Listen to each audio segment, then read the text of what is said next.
कानपुर का भी योगदान होगा। और लोगों, आज G20 के अध्यक्षता भारत कर रहा है। ये जो G20 के समूह है, ये दुनिया के 20 बड़े देश हैं, जहां पर दुनिया की 65% आबादी निवास करती है, जिनका दुनिया के 80% संसाधनों पर अधिकार है, जिन देशों के पास दुनिया की 85% जीडीपी है और जिन देशों के पास 90% पेटेंट पर जिन देशों का अधिकार है, उन देशों का समूह है G20। G20 के उन देशों के अध्यक्षता आजादी के अमृतकाल के प्रथम वर्ष में प्रधानमंत्री मोदी जी के नेतृत्व में भारत को करने का अवसर प्राप्त हो रहा है। तो वैश्विक मंच पर भारत की बढ़ती हुई ताकत है, एक वैश्विक लीडर के रूप में भारत अपना स्थान बना रहा है।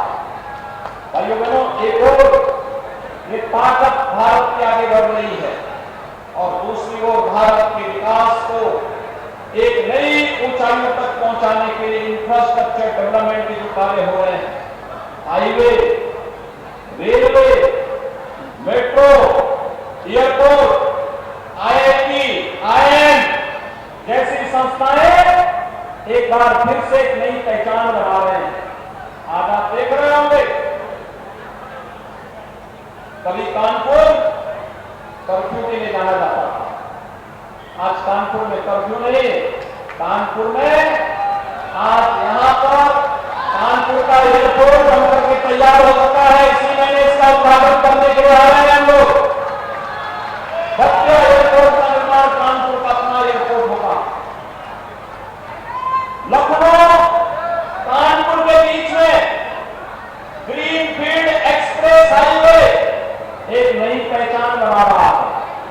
कानपुर का रिंग रोड कानपुर को एक नई पहचान देने जा रहा है और कानपुर की जो कनेक्टिविटी है उसने कानपुर की प्रोडक्टिविटी को आगे बढ़ाने में भी अपना योगदान दिया है। आपने देखा होगा गत वर्ष ही प्रधानमंत्री जी के सानिध्य में पब्लिक ट्रांसपोर्ट का बेहतरीन साधन कानपुर को मिला है मेट्रो, और मेट्रो के सेकंड फेज का काम भी युद्ध स्तर पर चल रहा है। उस कार्य के लोकार्पण कार्यक्रम में भी हमें फिर से काम करवाना पड़ेगा। भाइयों बहनों, समाजवादी पार्टी की सरकार के समय से कानपुर में कट्टे बनते थे, कट्टे, और आज कानपुर डिफेंस कॉरिडोर का एक नया मॉडल तैयार हो रहा है। देश की रक्षा उत्पादन का एक नए केंद्र के रूप में कानपुर अपनी पहचान बना रहा है। यह है नया कानपुर। और इससे एक और देश के अंदर बन रहा इंफ्रास्ट्रक्चर और दूसरी ओर लोक कल्याण के कार्य, गरीब कल्याणकारी योजनाओं को किस रूप में भारत ने प्रत्येक नागरिक तक पहुंचाने का कार्य किया। करोड़ों लोगों को आवास की सुविधा प्राप्त हो गया। प्रधानमंत्री आवास योजना में 4 करोड़ लोगों को पूरे देश के अंदर एक आवास उपलब्ध हुआ है। 8 करोड़ गरीबों को स्वस्थ ईंधन के रूप में LPG के कनेक्शन दिए गए हैं। 12 करोड़ गरीबों के घर में एक कार्यक्रम हुए हैं। 15 करोड़ युवाओं को स्किल डेवलपमेंट के साथ जोड़ने का कार्य हुआ है। 35 करोड़ गरीब गरीबों के जनधन अकाउंट खोले गए हैं और 50 करोड़ गरीबों को आयुष्मान भारत में 5 लाख रुपए की स्वास्थ्य बीमा का कवर भी वर्तमान में भारत दे रहा है। और कोरोना कालखंड में कहना ही क्या, 80 करोड़ गरीबों के लिए पूरे देश के अंदर पिछले 3 वर्षों से फ्री में राशन की सुविधा का लाभ यह भी प्रधानमंत्री मोदी जी के नेतृत्व में प्राप्त हो रहा है। और 220 करोड़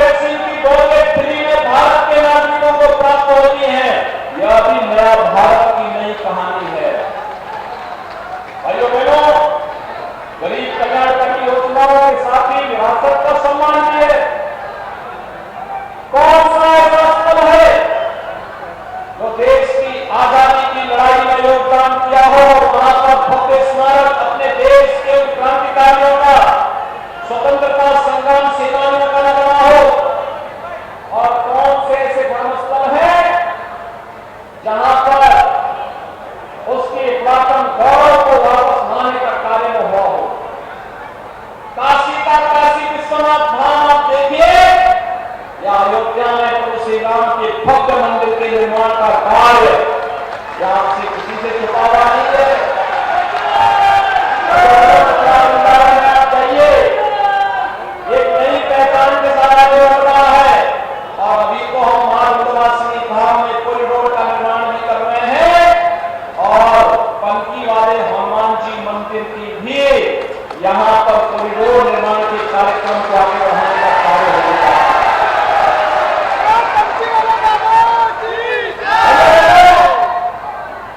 नए भारत का ये नया उत्तर प्रदेश है।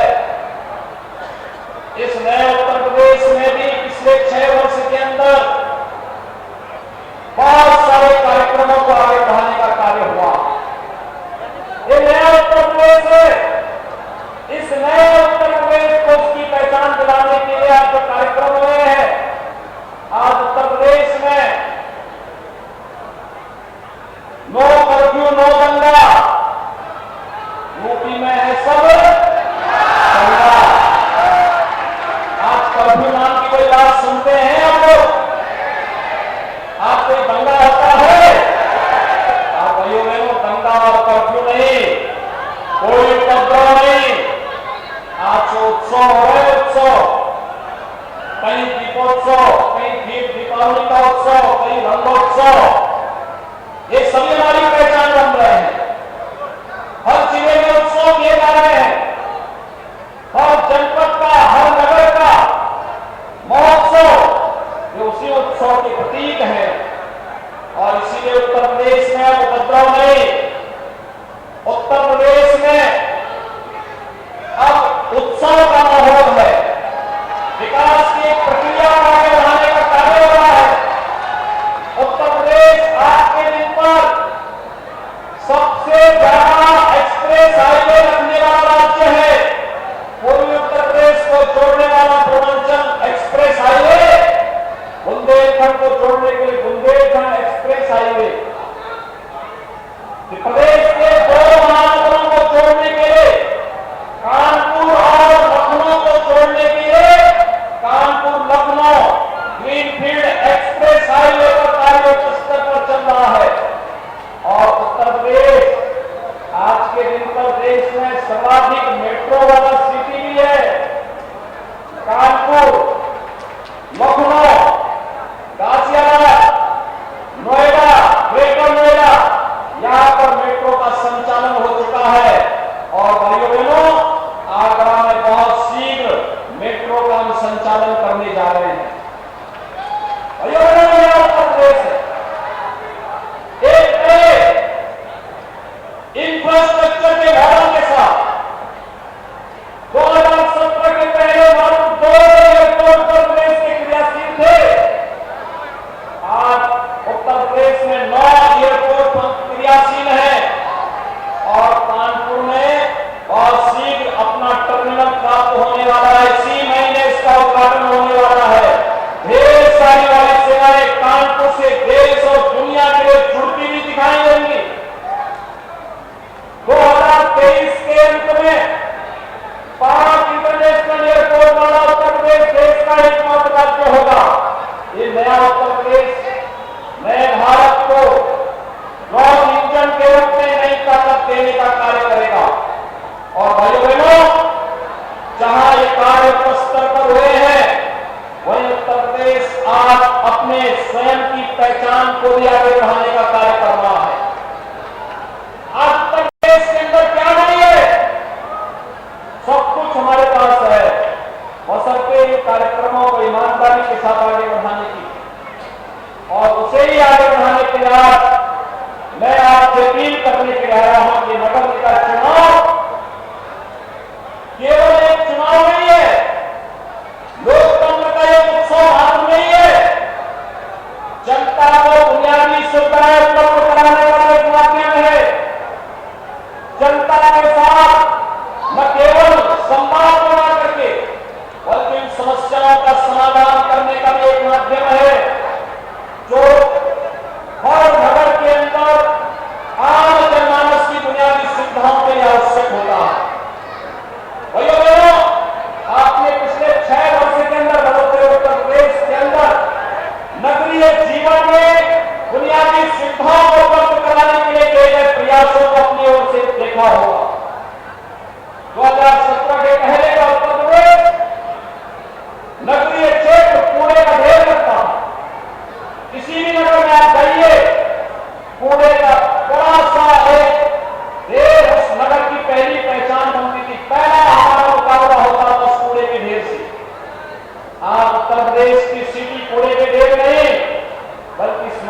सिटी बनने की ओर अग्रसर है। हर सिटी, हर नगर निगम, 17 नगर निगम को हम लोग वर्तमान में स्मार्ट सिटी के रूप में विकसित कर रहे हैं, जिनमें कानपुर भी एक महानगर है। इस स्मार्ट सिटी के रूप में जनता की बुनियादी सुविधाओं को आगे बढ़ाने का कार्य किया जा रहा है। भाइयों बहनों, यही नहीं, सत्र के पहले हर सिटी शहरों के आतंक से आतंकित था। आज शहरों का आतंक नहीं, बल्कि हमारी सिटी सेफ सिटी के रूप में अपनी एक पहचान बना रहा है। सत्र के पहले वसूली होती थी, आज गुंडा टैक्स और रंगदारी नहीं वसूली हो रही है। आज तो भाइयों बहनों, आज तो उत्तर प्रदेश के अंदर, उत्तर प्रदेश को व्यापारियों को व्यापारी कल्याण बोर्ड के माध्यम से हर व्यापारी को 10 लाख रुपए की सुरक्षा बीमा का कवर दिया गया है। और पटरी व्यवसायियों को भी, हर पटरी व्यवसायी को पीएम स्वनिधि योजना के साथ जोड़ने का कार्य हुआ है। कोई सोच सकता था कि नगरीय क्षेत्रों में भी गरीबों के लिए कभी आवास की स्कीम आएगी, लेकिन आज ये वास्तविकता है। उत्तर प्रदेश में हम लोगों ने ग्रामीण और नगरीय क्षेत्र में अब तक 54 लाख गरीबों को एक आवास उपलब्ध करवाने का कार्य किया है। और अगर आपके कानपुर नगर की ही मैं बात करूं, तो अकेले कानपुर नगर के अंदर अब तक यहां पर प्रदेश सरकार और केंद्र सरकार ने मिलकर के 22,000 से अधिक गरीबों को एक आवास प्रधानमंत्री आवास योजना के माध्यम से देने का काम किया है। भाइयों बहनों, 71,200 से अधिक पटरी व्यवसायियों को ब्याज मुक्त ऋण उपलब्ध करवाने का कार्य हुआ। 51,800 से अधिक राष्ट्रीय महिलाओं को, 22,600 से अधिक दिव्यांगजनों को और 75,300 से अधिक वृद्धजनों को 12,000 रुपए सालाना पेंशन की सुविधा का लाभ आज अकेले कानपुर में उपलब्ध हो रहा है। और आयुष्मान भारत में कानपुर में 3,91,000 से अधिक लोगों को अब तक गोल्डन कार्ड जारी करके 5 लाख रुपए सालाना स्वास्थ्य बीमा का कवर भी कानपुर में उपलब्ध करवाने का कार्य हो रहा है। भाइयों बहनों, इलेक्ट्रिक बस सेवा कानपुर की पहचान बन रही है और कानपुर में लगातार 100 इलेक्ट्रिक बसेस के माध्यम से कानपुर के यातायात को सरल और सुगम बनाने के कार्य भी किए जा रहे हैं। अमृत योजना का कार्य हो, स्मार्ट सिटी योजना के अंतर्गत लगभग 3,000 करोड़ रुपए की लागत से और अमृत योजना के माध्यम से लगभग 400 करोड़ रुपए की लागत से कानपुर के अंदर कार्यों को आगे बढ़ाने का कार्य हो रहा है। और इसीलिए आज मैं आपके पास आया हूं आपसे अपील करने के लिए। भाइयों बहनों, जो लोग कानपुर के कर्फ्यू के लिए जिम्मेदार थे, कानपुर में दंगा कराने के लिए जिम्मेदार थे, कानपुर में भारत की आस्था के साथ खिलवाड़ करने के लिए जिम्मेदार हैं, वे लोग आज चुनाव में समाजवादी पार्टी के प्रत्याशी बनकर के आपके बीच में आए। मातृशक्ति के लिए किस प्रकार की उनकी टिप्पणियां होती है, ये किसी से छुपा हुआ नहीं है। भारत की आस्था के साथ कैसे खिलवाड़ उनके द्वारा किया जाता है, ये किसी से छुपा हुआ नहीं है। रामायण जैसा पवित्र ग्रंथ के बारे में उनकी टिप्पणियां क्या होती हैं, उनके कारनामे क्या होते हैं, ये किसी से छुपा हुआ नहीं है।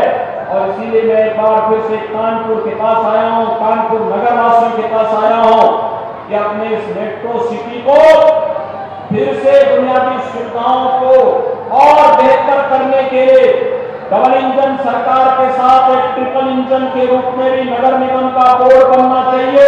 और भारतीय जनता पार्टी का बोर्ड बनेगा तो भाइयों बहनों इन सुविधाओं को और बेहतर बनाने में मदद मिलेगी। और इसीलिए आज मैं आपसे अपील करने के लिए आया हूं कि Bharatiya Janata party double engine के साथ इस ट्रिपल इंजन को फिर से जोड़ने के लिए जो बुनियादी सुविधाएं विगत 6 वर्ष और 9 वर्ष के अंदर कानपुर को प्राप्त हुई हैं, इसमें अभिवृद्धि के लिए ढेर सारी गुंजाइश है और उस गुंजाइश को आगे बढ़ाने के लिए आज नगर निकाय चुनाव एक माध्यम है हमारे पास। यहां पर न केवल नगर निगम में महापौर को बल्कि सभी वार्डों में भारतीय जनता पार्टी के प्रत्याशियों को विजयी बना करके एक बेहतरीन और फुल मेजोरिटी का वोट भारतीय जनता पार्टी का बने, यह हम सबकी प्राथमिकता है। भाइयों बहनों, ये चुनाव व्यक्तिगत राग द्वेष का चुनाव नहीं है। ये चुनाव व्यक्तिगत रूप से टिप्पणी करने का चुनाव नहीं है। ये चुनाव अपनी सिटी को स्मार्ट सिटी बनाने, अपनी सिटी को सेफ सिटी बनाने, अपनी सिटी को उन सभी बुनियादी सुविधाओं से आच्छादित करने का एक चुनाव है जो एक नागरिक के रूप में उसका अधिकार बनता है। उससे अच्छी सड़कें मिले, उसे स्ट्रीट लाइट मिले, जल निकासी की उचित व्यवस्था हो, हर घर नल की योजना के माध्यम से हर व्यक्ति को शुद्ध पेयजल की सुविधा मिले, सीवर लाइन बिछा करके कहीं भी सीवर लीक न हो, नगरीय जीवन में कहीं कोई समस्या न खड़ी हो। ये सभी कार्य हमें प्राथमिकता के आधार पर आगे बढ़ाने हैं। तो कोई भी नगर निगम बोर्ड तभी उन कार्यक्रमों को आगे बढ़ा सकता है जब राज्य और केंद्र सरकार की पूरी मदद उसके साथ मिल रही हो और एक समन्वय हो, एक बेहतर तालमेल हो। अन्यथा भाइयों बहनों, अकेले नगर निगम बोर्ड कुछ भी करने की स्थिति में नहीं हो सकता है। और इसीलिए मेरी आप सबसे अपील है, आज जब कानपुर अपने पुराने वैभव को पुनर्स्थापित कर रहा है, उन स्थितियों में नगर निगम चुनाव कानपुर की दृष्टि से अत्यंत महत्वपूर्ण होगा। और इसके लिए भारतीय जनता पार्टी नेतृत्व ने श्रीमती प्रमिला पांडेय जी को फिर से महापौर पद के प्रत्याशी के रूप में आपके बीच में यहां पर उतारा है। भाइयों बहनों, इनके साथ ही हमारे पार्षद पद के प्रत्याशी कौन होंगे? यहाँ पे पार्षद पद के प्रत्याशी आए हैं। पार्षद पद के प्रत्याशी व्यक्ति जो हाथ छोड़ के खड़े हो जाइए। भाइयों बहनों, ये पार्षद पद के हमारे प्रत्याशी भी होंगे। इन सबको विजयी बनाने की अपील आप सबसे करते हुए कि 11 मई को द्वितीय चरण में नगर निकाय के होने वाले चुनाव में कानपुर नगर निगम में और कानपुर जनपद से जुड़े हुए सभी नगर निकायों में भारतीय जनता पार्टी का महापौर, चेयरमैन, पार्षद, इन सबको जिता करके फुल मेजोरिटी के बोर्ड को गठित करने में आप सभी अपना आशीर्वाद दें। यही अपील आप सबसे करते हुए एक बार आप सब मेरे साथ बोलेंगे, भारत माता की।